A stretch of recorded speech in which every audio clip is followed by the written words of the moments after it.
Hi guys, I hope that you will be okay. और आज की टॉपिक का जो विषय है वो है यामा आर एक्स 100 के व्हील बेयरिंग। एक्चुअली होता क्या है कि जब आप बाइक चलाते हैं तो होप करते हैं कि भाई मेरी जो बाइक है वो मेंटेन रहे और एटलीस्ट माइलेज भी अच्छी दे। यहाँ पे बेयरिंग के घिसे पिटे होने से माइलेज का भी एक ताल्लुक है, और दूसरा, अगर आपके बेयरिंग घिसे हैं तो आपको बाइक चलाने में मज़ा भी नहीं आएगा, कुछ भी आनंद नहीं आने वाला। क्योंकि बाइक के जो व्हील हैं वो टेढ़े मेढ़े होकर के स्पीड पकड़ेंगे। और ऐसी अवस्था में कई बार ऐसा भी होता है कि ज़्यादा अगर बाइक ख़राब हो जाती है और उस टाइम आपको पता भी होता है कि मेरी बाइक में कुछ ना कुछ व्हील में प्रॉब्लम चल रही है, लेकिन वो लंबे टाइम तक उसको आप अगर अवॉइड करते हैं तो किसी भी वक्त ये बाइक दुर्घटना का शिकार हो सकती है, यदि इसके चलते रास्ते में कोई टर्निंग पॉइंट आता है तो। आपको मैं यहाँ ये बतला दूँ कि जब बाइक स्ट्रेट चलती है तो उसमें कोई ऐसा कोई इशू नहीं आता जिसमें कि अलाइनमेंट आउट हो। लेकिन यदि अगर किसी की बाइक के अंदर अलाइनमेंट इशू है तो वो दो तरह से आ सकता है। एक तो उसके व्हील की दुर्दशा होगी ख़राब, और दूसरा उसके अंदर लगे हुए ड्रम में बेयरिंग। व्हील के लिए तो आदमी सोचता है कि मैं बाहर से करवा लूँगा, लेकिन वो कई बार बेयरिंग को अवॉइड कर जाता है। तो आप देखेंगे बेयरिंग को, आप ऐसे ऐसे बाइक चलती है इस तरह से, हल्का हल्का पीछे से देखेंगे ऐसे ऐसे चलेगी, और जब स्पीड पकड़ेगी तो ऐसे ऐसे ऐसे होती रहेगी, इस तरह से होती रहेगी। तो ये एक सिम्टम्स हैं कि आपके बेयरिंग है वो घिसे पिटे हो चुके हैं और उनको चेंज करना बहुत ज़रूरी है। अगर वो किसी भी तरह से टर्निंग पे पहुंच गई तो आपको गिर भी सकती है, और दूसरी बात ये एक साइड से टायर भी खा जाएगी।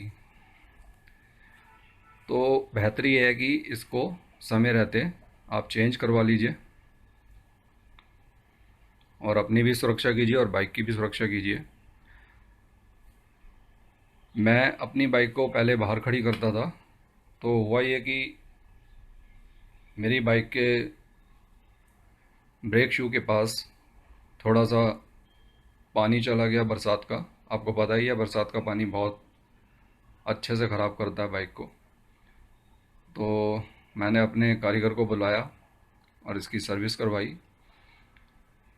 आप अगर वो वीडियो देखना चाहते हैं तो मैं पूरी डिस्क्रिप्शन के साथ डिस्क्रिप्शन बॉक्स के अंदर आपको बता दूंगा, आप उस वीडियो को भी देख सकते हैं।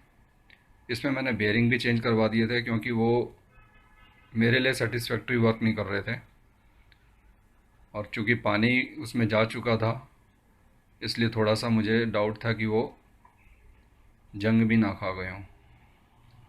तो मैंने अपनी बाइक में SKF के लगाए हैं, और आगे मैं वीडियो में एंड के अंदर बता भी दूंगा कि कौन से नंबर के आपको बेयरिंग यामा RX 100 में लगाने चाहिए। तो मैं आपको कुछ एक बात भी बता दूं, किस तरह से आप पता लगाएंगे कि आपके जो बेयरिंग है वो अब रिटायर हो चुके हैं। चलने को तो ये 30 से 40 हज़ार किलोमीटर भी चल जाएं, लेकिन शर्त ये है कि वो एक तो अच्छी कंपनी के होने चाहिए, और दूसरा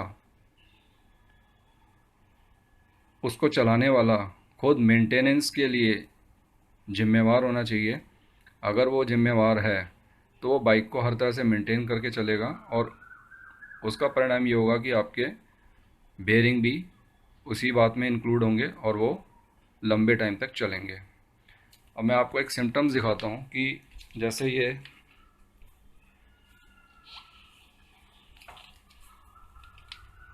बेयरिंग यहाँ से लगे होते हैं अंदर ड्रम के, तो आप जब ये हिलाएंगे तो बिल्कुल भी प्ले नहीं होना चाहिए, जैसे इसमें नहीं हो रहा।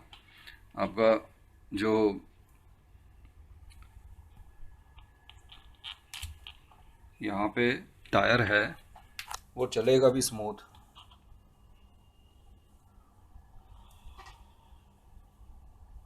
कहीं से भी जो है प्ले नहीं होगा।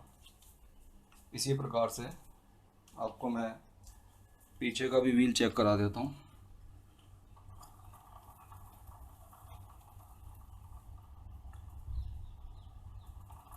इस बाइक के अंदर कोई इशू नहीं है बेयरिंग का।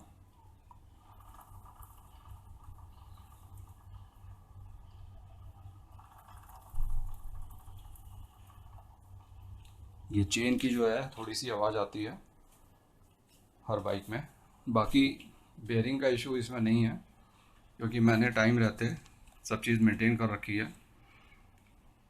लेकिन अगर आपकी बाइक में बेयरिंग इशू है तो आप उसको जल्द से जल्द ठीक करवा लीजिए। यहाँ पर मैं आपको एक बात और भी बता दूँ, जिस तरह से लोगों को कंफ्यूजिंग रहती है कि बाइक में बेयरिंग प्रॉब्लम है या अलाइनमेंट प्रॉब्लम है, तो आपको क्या करना है कि आपको एक तो इसको चला के देखना है, और एक व्हील अलाइनमेंट के लिए आपको जाना पड़ेगा किसी साइकिल वाले के पास जो ये आपको स्पोक्स लगाता है, उससे आप व्हील अलाइनमेंट करा सकते हैं। इसके अलावा आप अपने कारीगर से चेक करवा सकते हैं। अगर बेयरिंग प्रॉब्लम है तो वो बेयरिंग चेंज कर देगा, और बेयरिंग ज़्यादा महंगे भी नहीं आते, सस्ते ही आते हैं। इसके अलावा आप किसी ब्रांडेड कंपनी के लीजिए, ये मैं आपको रिकमेंड करूँगा। और सबसे बड़ी बात यहाँ ये है कि आपको उसके नंबर का ज्ञान होना चाहिए। अगर आप नंबर नहीं जानते तो हो सकता है आपका जो टेक्निकल पर्सन है वो यंग एज का हो, इसके साथ की उम्र का ना हो, तो वो अपने हिसाब से डाल दे। तो इस वीडियो में मैं आपको बता देता हूँ, और वीडियो के एंड में मैं डिस्क्राइब भी कर दूँगा, आप वीडियो एंड तक देख सकते हैं। फ्रंट के जो दोनों होते हैं उनका नंबर होता है 6301। एक राइट होता है यहाँ, एक लेफ़्ट होता है। और बैक में जो होते हैं, आपको यहाँ मैं बता दूं कि बैक में 2 नहीं 3 होते हैं। एक तो इसके इस पॉकेट के अंदर भी लगा होता है, जो आप जैसे लोग हैं वो कम जानते होंगे, लेकिन बहुत से लोग जानते भी हैं। और इसके अलावा कारीगर तो खैर जानता ही है कि इसके एक स्प्रॉकेट के अंदर भी बेयरिंग लगा होता है, जिसका नंबर होता है 6004। और ये मैं SKF कंपनी के बता रहा हूँ, क्योंकि मैं काफ़ी टाइम से इस कंपनी के डलवा चुका हूँ। तो एक ट्रस्ट करने वाली कंपनी है, कोई इसमें परेशानी नहीं है। और इसके अलावा जो इसके राइट और लेफ़्ट में आते हैं, एक इधर लगता है और एक उसके उस साइड लगता है, साइलेंसर की साइड ड्रम में, उसका नंबर होता है 6202। और डिटेल नेम और नंबर मैं आपको वीडियो के एंड में बता दूंगा। बट यहाँ पे एक बात याद रहे कि दोनों बेयरिंग एक नंबर के ही लगाएं, और अपने कारीगर के ऊपर कड़ी निगाह रखें कि वो क्या कर रहा है और कौन से नंबर के लगा रहा है, वो अपना ज़रूर देख लें। और कंपनी के द्वारा रिकमेंड किए हुए हैं, मैंने नहीं बनाए और ना ही मैंने इसको रिकमेंड किया है, पहले से ही ये लगते आ रहे हैं। और इसके अलावा जो चेन के अंदर लगा होता है स्प्रॉकेट में, उससे एक बहुत ज़्यादा प्रॉब्लम आ सकती है। आपके दोनों साइड के बेयरिंग अगर चेंज हो भी जाते हैं तो, और वो बीच वाला जो स्प्रॉकेट में लगा अगर नहीं होता, तो भी समस्या ज्यों की त्यों रहेगी, एज इट इज़। तो बेटर ये है कि आप उसको भी चेंज करवा लीजिए। अगर आप पीछे दोनों कराते हैं तो लगे हाथ उसको तीसरे को भी चेंज करवा लें, नहीं तो एक पुराना रह जाएगा, दो नए हो जाएंगे, तो उससे भी अलाइनमेंट जो है ठीक नहीं बैठेगी। तो मैं आपको ये सजेस्ट करता हूँ कि तीनों ही चेंज कराएं और आगे के भी दोनों ही चेंज कराएं। अगर आपको कोई कारीगर कहता है कि एक ठीक है चल जाएगा और एक ख़राब हो रहा है, उसको चेंज कर देते हैं, तो आप मेरी सजेशन ये है कि आप दोनों ही चेंज कराएं, क्योंकि ज़्यादा महंगे नहीं आते ये, लेकिन इनका ठीक रहना इसकी बैलेंस के लिए बहुत ज़रूरी है। और बहुत से लोग परेशान रहते हैं कि उसके चेन के अंदर आवाज़ आती है, वो बार बार बेचारे चेन ठीक करवाने भी जाते हैं तो भी कभी कभी चेन कवर से टकराता है, चेन जो है चेन कवर से टकराती है। और इसके अलावा अलाइनमेंट की सारी एडजस्टमेंट करने के बावजूद भी वो सेट नहीं होती। तो उसका सही सही सॉल्यूशन ये है कि आप लोग जो इस पॉकेट में लगा हुआ है बेयरिंग, उसे भी चेक करवा लें। और काफ़ी हद तक वो भी एक रीज़न होता है ख़राब होने का, चेन के अलाइनमेंट को ख़राब भी कर देता है वो, तो उसको भी लगे आप चेंज करवा सकते हैं। और यहाँ मैं ये भी कह दूँ आपको कि यदि आप अपनी बाइक की अच्छी माइलेज चाहते हैं तो इसमें मैंने एक पहले भी वीडियो बनाई है कि लोग अक्सर पूछते हैं कि माइलेज के लिए क्या होना चाहिए, कितनी माइलेज कैसे सेटिंग होनी चाहिए। तो भाई सबसे पहले तो आप अपनी बाइक के पार्ट्स को ही ठीक कर लें। अगर वही आधी से ज़्यादा माइलेज ही खा जाएं तो वो एवरेज ही क्या देगी। तो बैटरी ये है कि सबसे पहले उसको दुरुस्त रखें, उसको engine wise, gear system wise और व्हील वाइज। अगर आपके कार्बोरेटर की सेटिंग भी ठीक है तो माइलेज तो आपको 10% वैसे ही बढ़ जानी है। तो ये इशू नहीं है कि माइलेज कैसे दे या कैसे ली जाए। प्रॉब्लम यहाँ पे ये है कि आप अपनी बाइक को मेंटेन करके रखें, माइलेज ऑटोमेटिकली आपको मिल जाएगी। तो ये कुछ रीज़न्स हैं जिनकी वजह से माइलेज भी नहीं मिलती और बाइक को चलाने में मज़ा भी नहीं आता।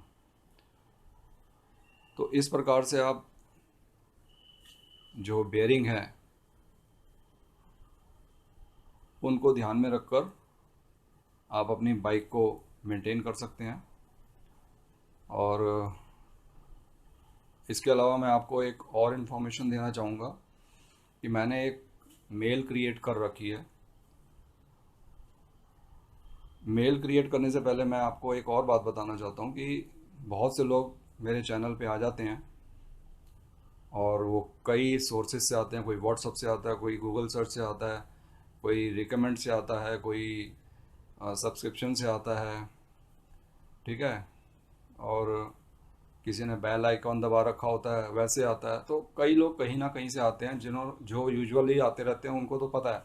जो नए आते हैं उनको मैं एक बात बता दूं, वो मेरी एक वीडियो देखते हैं कि पार्ट्स कहाँ से मिलते हैं। हर स्टेट के कहीं से भी आ सकते हैं लोग। लेकिन यहाँ मैं आपको ये बता दूं, मेरे चैनल को खोल लीजिए, मैंने 6 वीडियो बना रखी हैं जिसमें एक एक वीडियो में करके सारे इंडिया को ही कवर कर रखा है कि कौन से पार्ट्स, सॉरी कौन से स्थान पे आपको आप ही के स्थान पे, यानी कि आप ही के स्टेट में यामाहा RX 100 के पार्ट्स मिल सकते हैं। लेकिन आपको उसके लिए एक वीडियो देखने से नहीं पता चलेगा। आप मेरे चैनल को खोल लीजिए और उसके अंदर वीडियोस में जाइए या प्लेलिस्ट में चले जाइए, उसमें यामाहा RX 100 की प्लेलिस्ट अलग है और आप उसमें सर्च कर सकते हैं, देख सकते हैं। जो भी आपके क्वेश्चन से रिलेटेड वीडियो है वो आप उसको देख सकते हैं। तो बार बार मुझे उनको लिंक देना पड़ता है, तो कई लोगों को पता नहीं है। मैंने इस तरह की वीडियो 6 बना रखी हैं जिसमें पूरी इंडिया के ऑलमोस्ट सारे ही यूनियन टेरिटरी को भी लेकर के एंड स्टेट्स को लेकर के सारी वीडियो बना रखी है कि स्पेयर पार्ट्स आपके ही स्टेट में मिल जाएंगे ऑथराइज डीलर से। तो वो मैंने बहुत मेहनत से बनाई है वीडियो, आप उसमें देख सकते हैं। इसके अलावा जो मैं मेल की बात कर रहा था, मेल मैंने एक बना के रखी है। जो मेरे पुराने सब्सक्राइबर हैं और जो काफ़ी परेशान भी रहते हैं, और जो अभी जो नए भी हैं सब्सक्राइबर, वो अगर चाहें तो मुझे डायरेक्ट कांटेक्ट भी कर सकते हैं मेल के थ्रू, और मैं उनकी प्रॉब्लम को सॉर्ट आउट भी करवा सकता हूँ और कर भी सकता हूँ। जहाँ तक मेरी नॉलेज है, मैं आपको पूरी सजेशन दूंगा, सही एडवाइस दूंगा। और मैं अपनी मेल को यहाँ पे स्क्रीन पर डिस्प्ले भी कर रहा हूँ। आप इस मेल पर अपने प्रॉब्लम्स को शेयर कर सकते हैं। अगर कमेंट से आपका काम चल जाता है तो ठीक है, अगर कोई ज़्यादा ही लंबा है कुछ काम, या फिर ज़्यादा डिटेल में आप मांगना चाहते हैं, तो उस केस में मैंने अपनी मेल डाल रखी है।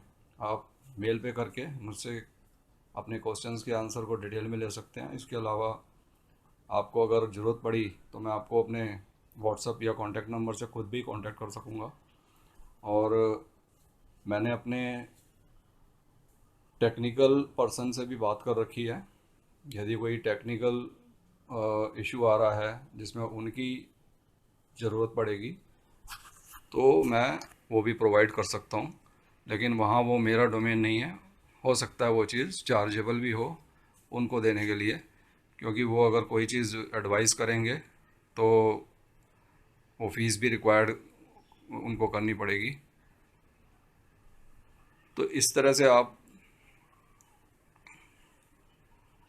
अपनी प्रॉब्लम को सॉर्ट आउट भी कर सकते हैं। और बाकी इस वीडियो में मैं और आगे भी आपको बताऊंगा कि किस किस तरह से जो ट्रबल्स आती हैं बाइक्स के अंदर। बहुत से लोग मेरे को पूछते हैं कि इसमें ऑयल कौन सा डलना चाहिए, या इसके ऊपर इंजन के ऊपर भी पूछते हैं कि जैसे लास्ट टाइम मेरे को किसी महाराष्ट्र से, अब मैं उनका नाम अच्छे से जान नहीं पा रहा अभी, वो मेल के अंदर ही हैं, उन्होंने भी मेरे को रिस्पॉन्ड किया है और मैंने उनको रिप्लाई दिया है। उनके रिप्लाई में मेरा जो टेक्निकल पर्सन है, मेरा टेक्नीशियन है, वो आउट ऑफ स्टेशन गया हुआ था, तो थोड़ा सा एक 2-3 बारी कम्युनिकेशन हुआ है, और 2-3 बारी कम्युनिकेशन के बाद फिर डिले भी हो गया उनको आंसर देना। तो उन्होंने ये पूछा था कि उनका कोई इंजन का इशू है, वो काफ़ी परेशान थे, 1-2 बारी बंधवा भी चुके हैं, चलाने में मज़ा नहीं आ रहा, और क्रैंक से रिलेटेड भी बात पूछना चाह रहे थे कि उसको रिपेयर कराऊं या नया लूं, ईज़िली मिल नहीं रहा। तो उस विषय में मैंने अपने टेक्निकल पर्सन से डिस्कस किया था, तो शेयर कर दिया मैंने सारा उनको कि किस किस तरह से आप करवा सकते हैं। तो आप भी चाहें तो इस तरह से आप अपनी प्रॉब्लम को शेयर कर सकते हैं मेल पे, और मैं कोशिश करूँगा कि आपकी प्रॉब्लम सॉर्ट आउट हो जाए। और इस वीडियो में अब इतना ही। मैं वीडियो के अंत में आपको बेयरिंग के नंबर भी दे देता हूँ। तो thank you watching for this video, और अगली वीडियो में मैं मिलता हूँ आपको किसी नए टॉपिक के साथ। तब तक के लिए गुड बाय।